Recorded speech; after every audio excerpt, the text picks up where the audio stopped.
है ना, रीजनिंग बनाते सर। चलो तारीख अच्छा लगता है। एमपी पढ़ेंगे ना, है ना। एमपी का मतलब क्या होता है? मार्जिनल प्राइस, है ना। क्या होता है पर वो मार्जिनल प्राइस, ऐसे हम बोलते हैं मार्केट प्राइस, है ना। मार्केट प्राइस जो मार्केट की होती है प्राइस। शुद्ध हिंदी में बोलते हैं इसे अंकित मूल्य। क्या बोलते हैं इसे? अंकित मूल्य, है ना। जो दुकानदार किसी वस्तु के ऊपर लिखता है उसे बोलते हैं हम कौन सा? अंकित मूल्य। मतलब उसके ऊपर जो अंकित मूल्य रहता है ना, ये ऐसा अंकित मूल्य रहता है ना, उसको कुछ भी लिख देता है खाली जगह। फिर एक रहता है MRP, है ना। MRP, है ना, मार्जिनल प्राइस। ये MRP, है ना, फिक्स रहता है। जो जहां का प्रोडक्ट रहता है, मतलब जिस कंपनी का रहता है वो वहीं से लिख के दे देता है, वो फिक्स रहता है ना। एक ये रहता है। फिर इसी में एक चीज हम और पढ़ते हैं जिसे बोलते हैं हम CP। CP का मतलब क्या होता है? क्रय मूल्य, है ना। क्या होता है? क्रय मूल्य। क्रय मूल्य का मतलब क्या होता है? इसमें खरीदा या फिर अपना पैसा जो लगाया खुद का, क्रय मूल्य। इसे इंग्लिश में क्या बोलते हैं? कॉस्ट प्राइस, है ना।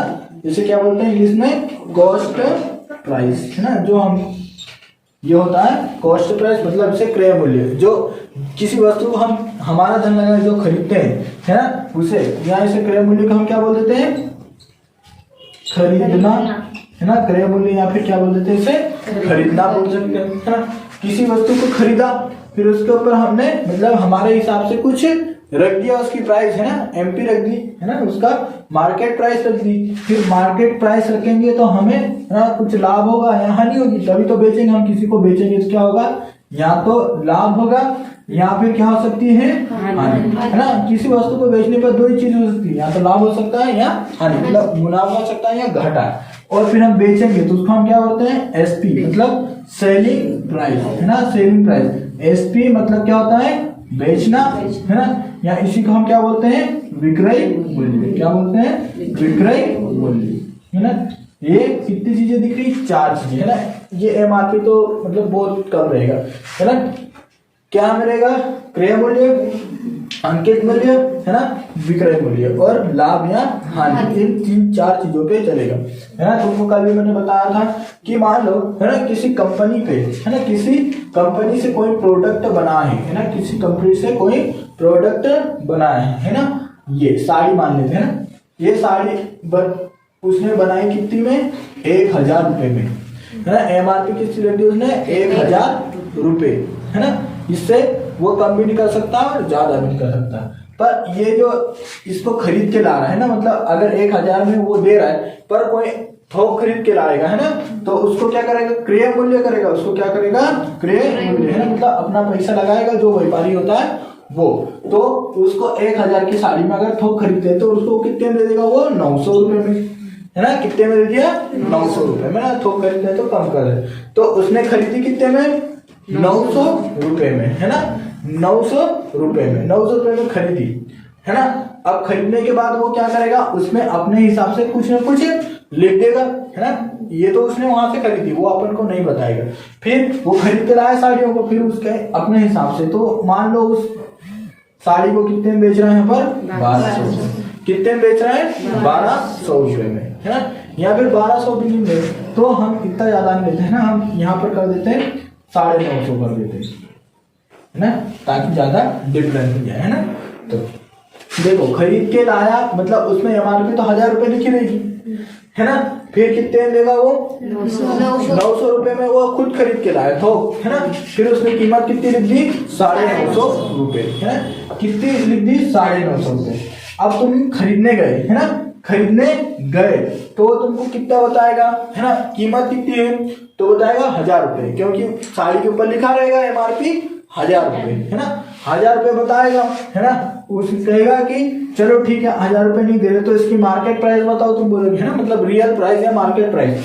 तो तुम बताओगे तो कहेगा इसका 950 रुपए में मैं एमआरपी से कम ले लेता हूँ, है ना। जो पढ़े लिखे हैं उनको पता है कि एमआरपी रियल वैल्यू नहीं होती, है ना। तो कितना होगा 950 रुपये, है ना। 950 रुपये बताया, फिर बोले तुम्हें, है ना, 950 रुपये में है, तो तुम 950 रुपये में खरीदोगे क्या? नहीं, भाव करोगे, है ना। मतलब कुछ ना कुछ क्या मांगोगे अब? छूट। क्या मांगोगे यहाँ पर? छूट, है ना। कुछ ना कुछ छूट मांगो, और इसी को हम क्या बोलते हैं? डिस्काउंट। इसको क्या बोलते हैं? डिस्काउंट, है ना। और एक चैप्टर का नाम भी क्या है? बट्टा या डिस्काउंट, है ना। इसी चैप्टर का नाम पढ़ क्या रहे इसमें? बट्टा, या इसी को क्या बोलते हैं हम? छूट, या इसी को बोलते हैं डिस्काउंट, और देसी भाषा में से बोलते हैं लालच, है ना। लालच भी बोलते हैं। तो डिस्काउंट या छूट तुम मांगोगे, है ना। तो उसने तुमको दे दी, छूट दे दी, है ना। मतलब कह दिया कि ये कितनी 950 रुपए की है, तो उसने बोला चलो ठीक है मैडम, आपके लिए मैं 10 रुपए कम कर देता हूँ, है ना। तुमने बोला कि नहीं 950 रुपए में तो मैं लूंगी, है। तो उसने क्या करा कि चलो ठीक है मैडम, मैं आपके लिए, है ना, देखो मार्केट मतलब एमआरपी है ना 1000 रुपये, मैं तुमको 1000 में से 50 रुपये पहले ही कम करके बेच रहा हूँ, है ना। फिर बोले कि नहीं भैया कुछ तो छूट दे रहा हूँ, फिर बोलेगा और 10 रुपये कम कर देता हूँ, है ना। तो आप देगा तुमको कितने में वो? अगर 10 रुपए की छूट दे दी तो कितने देगा वो तुमको? 940 रुपए में देगा, है ना। मतलब वो क्या हो गया? बेच दी उसको, कितने में बेच उसे? 940 रुपए, मतलब विक्रय मूल्य कितना होगा? 940। एमआरपी कितनी होगी? 1000 रुपए। क्रय मूल्य कितना हो गया? वो खरीद के लाया था 900 रुपए में, है ना। उसने, है ना, अंकित मूल्य कितना लिख दिया? 950 रुपए, और उसने छूट कितनी दी? 10 रुपए, और तुमको कितने में बेचा उसने? 940 रुपए में। अगर यहाँ से देखो, है ना, यहाँ से देखते हैं, अभी फिलहाल में यहाँ से देखते हैं। अगर यहाँ से बोले 950 में और तुमको 940 में 10% की छूट दे रखी है ना, 10% की छूट दे रही। अगर उसका क्रय मूल्य कितना था? 900, है ना। उसने बेची कितने में? 940। कितने रुपए का लाभ हो रहा है उसे? 40 रुपए का लाभ हो रहा है ना। और पर यहाँ से हम देखें अंकित मूल्य से, है ना, अगर हाथ से देखे उसको 950 रुपए में मान लो उसकी कीमत थी, उसने बेचा कितना? 940। तो यहाँ से देखने में क्या हो रही है? हानि हो रही है ना। देखने पर यहाँ से अंकित मूल्य से देखने पर हानि हो रही है, अरे 950 के बेचता 940 में। पर अगर उसका हम क्रय मूल्य से देखें तो उसको क्या हो रहा है? लाभ हो रहा है ना। इसलिए वो अपन को बताते हैं, है ना, कि 950 रुपए की मैं कितने में बेच रहा हूँ? 940 में। बोले उसको घाटा नहीं होता। क्यों नहीं होता घाटा? क्योंकि वो खरीद के कितने में लाता है? 900। क्रय मूल्य उसका 900 रुपए होता है, और बेचता कितना? 940, मतलब उससे 40 रुपए और मिली रहे, है ना। कभी उसको घाटा नहीं होगा। इससे 10% छूट दे दे, 20 रुपए छूट दे दे, है ना। अगर 50 रुपए की छूट देगा तब भी बराबर में तो चला ही जाएगा, है ना। पर 50% तो कोई छूट देता है ना। 20%, 10% ऐसा देता है। तो ये होता है ना, कभी कभी किसी का माल नहीं मिलता है तो 50% दे देते, जितने पैसे लगाए थे उतने तो वापस आ जाए, है ना। ये चीज समय में यहाँ कितनी चीज चलेगी? 5 चीज। एमआरपी तो क्वेश्चन हमारे पास नहीं आएगा, है ना। क्या आएगा? क्रय मूल्य निकालने के लिए, या फिर क्या देगा वो उसका, है ना, अंकित मूल्य, या फिर क्या देगा उसका विक्रय मूल्य। अब इसमें छूट देगा वो, है ना, डिस्काउंट कुछ ना कुछ तो देगा, और उसी से हम निकालेंगे उसे लाभ हो रहा है या हानि। तो यहाँ हम देखें कि यहाँ पर उसे लाभ हो रहा है कि हानि हो रहा है। यहाँ हम देखें कि उसको लाभ हो रहा है कि हानि हो रही।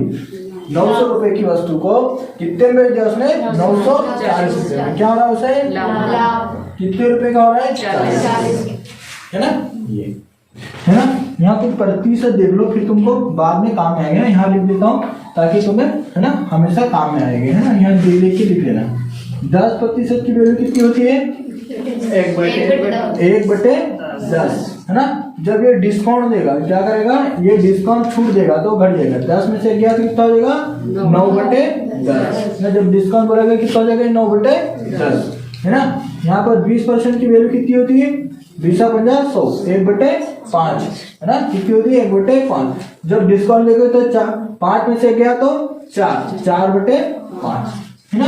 यहाँ पर 25% की वैल्यू कितनी होती है? 1/4। जब डिस्काउंट देगा 4 में से गया कितना हो जाएगा? ये डिस्काउंट में 3/4, है ना। यहाँ पर 30% की वैल्यू कितनी होती है? 3/10, 3/10, है ना। 10 में से 3 गया कितना बचेगा? 7/10 डिस्काउंट देने के बाद, है ना।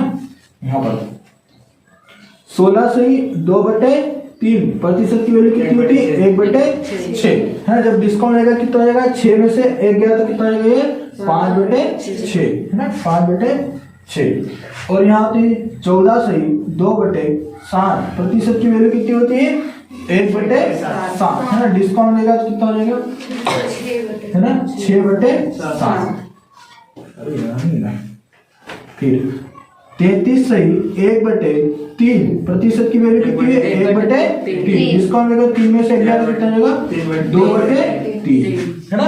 ये एक होती है 14 सही, ये तो हो गया ना। 28 सही 2/7% है ना, नहीं 2/4 7 है ना 4/7। 28 सही 7 है ना 2 4 हो जाएगा, तो इसकी वैल्यू क्या जाएगी 7/2 है ना। कितनी हो जाएगी 2/7। और अब इसमें से है ना देखना, यहाँ 1 था तो 1 घटा, 2 तो 2 घटा है ना। 7 में से 2 गए कितने हो जाएंगे 5/7 है ना। बटे वाला चेंज नहीं होगा, ये बता लो, ये काम में आएंगे ना बहुत। ये बार बार ठीक है, कर लिया गया। देखो अब ये क्वेश्चन करते हैं ना। मोहन ने किसी वस्तु को अंकित मूल्य है ना कितने 900 रुपए में है ना 900 रुपए में खरीदा है ना। 900 रुपए में खरीदा मतलब अंकित मूल्य उसका कितना 900 रुपए में, तथा 20% छूट देने के बाद उसे है ना कितने रुपए में बेचा। तो बेचा मतलब क्या हमको पूछ रहा है वो विक्रय मूल्य है ना। तो यहाँ याद रखना, देखो यहाँ पर होता है एमपी है ना, एमपी यहाँ पर एसपी बराबर एमपी। एमपी मतलब अंकित मूल्य, और यहाँ क्या होगा जो भी प्रतिशत होगा वो हम इधर करेंगे है ना। जैसे हमने क्रय मूल्य बराबर करा था ना वैसे ही। तो यहाँ हम क्या निकालना का बोला था एसपी निकालने को बोला था है ना। एसपी एमपी कितना है 900। डिस्काउंट कितने का दे रहे हैं हम 20% छूट है ना। 20 की वैल्यू कितनी होती है 1/5। और डिस्काउंट देने के बाद कितना आएगा ये 4/5। कितना आएगा ये डिस्काउंट देने के बाद 4/5 है ना। 5 से काट दो इसको 1 बढ़ा देंगे, चलो काट दो इसको है ना। 5 से काट दो, कितनी बार किसके बारे में आता है 18/5 90 है ना यहाँ पर। तो 5 से 18 बार कट जाएगा, और 1 शून्य की 0 है ना। और 18 चौक 72 कितना आ जाएगा 720 रुपये है ना। कितने में बेचेगा उसे वो 720 रुपये में। अब बताओ उसका अंकित मूल्य कितना है 900 रुपये का, बेच कितना हो रहा है 720। चलो यहाँ देखना है ना, वही करेंगे। एसपी पूछा उसने और क्या दिया है एमपी गुणित प्रतिशत है ना, जो डिस्काउंट प्रतिशत है वो वाला। तो एसपी पूछा तो एसपी बराबर एमपी कितना है उसे 800 है ना। कितने की 30% है ना। 30% की वैल्यू कितनी होती है 3/8। तो डिस्काउंट देने के बाद कितना आएगा 7/10 कितना हो जाएगा 7/10 है ना। क्या हो जाएगा ये 7/10। 1 शून्य से 1 शून्य गया है ना। 700 7 50 7 56 कितना हो जाएगा यहाँ पर यहाँ 560 कितना हो जाएगा ये उसका है ना। विक्रय मूल्य कितना हो जाएगा इसका 560 है ना। अंकित मूल्य कितना है 800 और इसका विक्रय मूल्य हो गया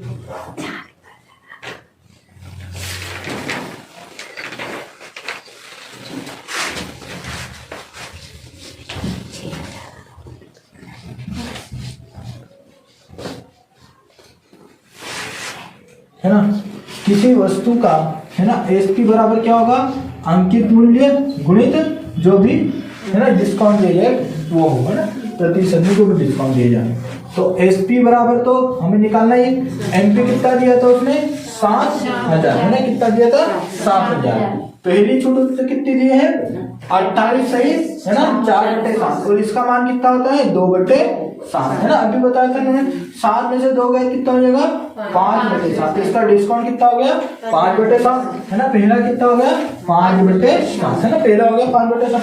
अब दूसरा कितना है 20%। 20 का कितना होता है 1/5। 5 में से गया तो कितना हो जाएगा यहाँ पर 4/5। दूसरा डिस्काउंट कितना हो गया हमारा 4/5 है ना।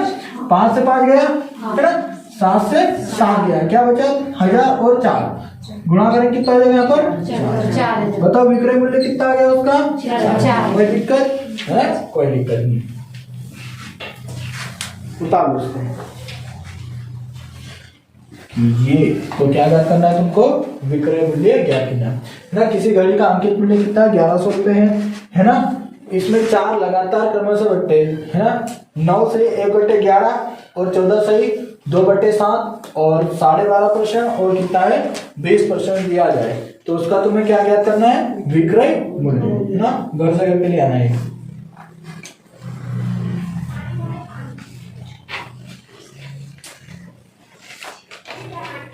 हमारा है डिस्काउंट है ना। तो हम क्या लिखते थे, एसपी बराबर एमपी है ना इंटू प्रतिशत में क्या लिखते थे, डिस्काउंट है ना। तो अब हमको क्या दिया है, विक्रय मूल्य कितने में बेच रहा है वो 10,000 है ना। हमेशा बेचना मतलब विक्रय मूल्य कितने में बेच रहा है वो 10,000 में। ये मैंने क्या कर दिया 10,000 है, 10,000 कर दिया। अब उसने बोला कि है ना हमेशा परसेंट किसके साथ लिखोगे है ना, एमपी के साथ लिखोगे। कितनी 3 है ना, इसकी वैल्यू कितनी हो जाएगी 1/33 है। 3 में से 1 गया कितना बचेगा 2/3 है ना। कितना आ गया इसकी वैल्यू 2/3 है ना, 2/3। देखो इसको 2 से काटूंगा कितनी बार कटेगा 5 बार है ना।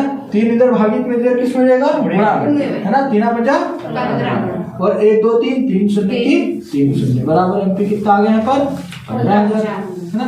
तो उसका अंकित मूल्य कितना होगा 15,000। सिंपल सा याद रखना है ना। ये अगर यहाँ पर विक्रय मूल्य दिया तो विक्रय मूल्य की जगह विक्रय मूल्य, देखो एक मुर्गी के अंकित मूल्य पर है ना उसे 2 छूट दे रखी है और उसको कितने में बेच दिया, उसने 2 छूट देने के बाद 3,000 रुपए में बेच दिया है ना। तो उसका अंकित मूल्य बताना है तुम्हें। क्या है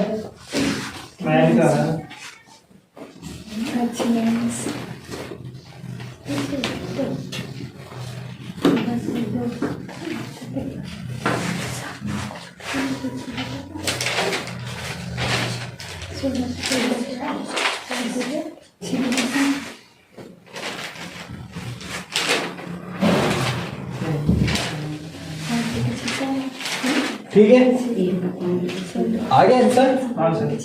यहाँ पर क्या होगा, एसपी बराबर एमपी है ना। पहला छूट कितनी दे रखी थी 14 से ही है ना 2/7। इसकी वैल्यू कितनी थी 1/7। 7 में से क्या कितना हो जाएगा 6/7। पहला कितना आ गया डिस्काउंट 6/7 है ना। फिर दूसरे कितने, इसकी वैल्यू कितनी होती है 1/6 है ना। 1/6 होती है इसका 1/6।